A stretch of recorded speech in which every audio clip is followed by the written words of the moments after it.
Hello, Homesteaders. I cannot believe it. It is July 1st, 2019. Half this year is gone. I can't believe it.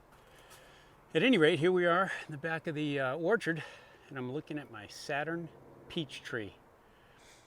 I did a little video on this thing about a week or so back, along with my fig, showing the fruit that's developing on it. This tree is in its third year, second year it fruited. And last year, the largest fruit on this thing was only about this big. And this one fell off here. It's almost ripe, pretty soft. I'll leave it on the counter for a couple days. But when you compare it to these guys in here, it's not even close.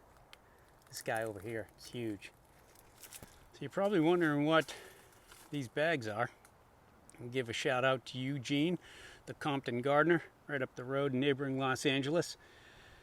He's a YouTuber and a gardener, and he did a video on how he protects his fruit. So back here in the garden, I get killed with squirrels and crows back here in the orchard area. As you can see, this grapefruit fell off the trees, partially eaten. These apples back here that fall off the tree and get nibbled on. And that's okay, I don't mind that, because they have a ton of fruit on them.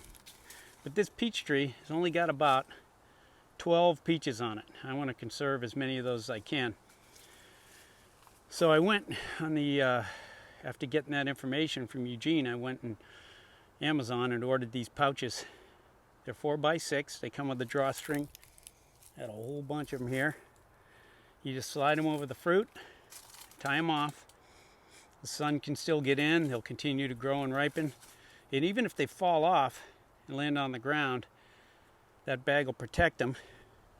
So we don't have to worry about the squirrels getting to them before we do. I'm also going to use them on my figs, because the crows get to my figs every year. And I don't have, particularly down here on my yellow long neck fig, I don't have a lot of them this year. I really just have 2 clumps. This guy right here with 3 of them. This guy in the back with 4 or 5. So I'm going to use these to protect those as well. But they're not even close. I mean, they ripen around midsummer. So again, thanks Eugene. I will link your video below. And hopefully that's going to protect and preserve these Saturn peaches for me, particularly because we're heading out of town on vacation for 10 days. We're going over to Europe, backpack around a little bit or hike around. And I don't think these guys will be ready, but they will be by the time we get back, and I want to enjoy as many of them as we can. Thanks for watching.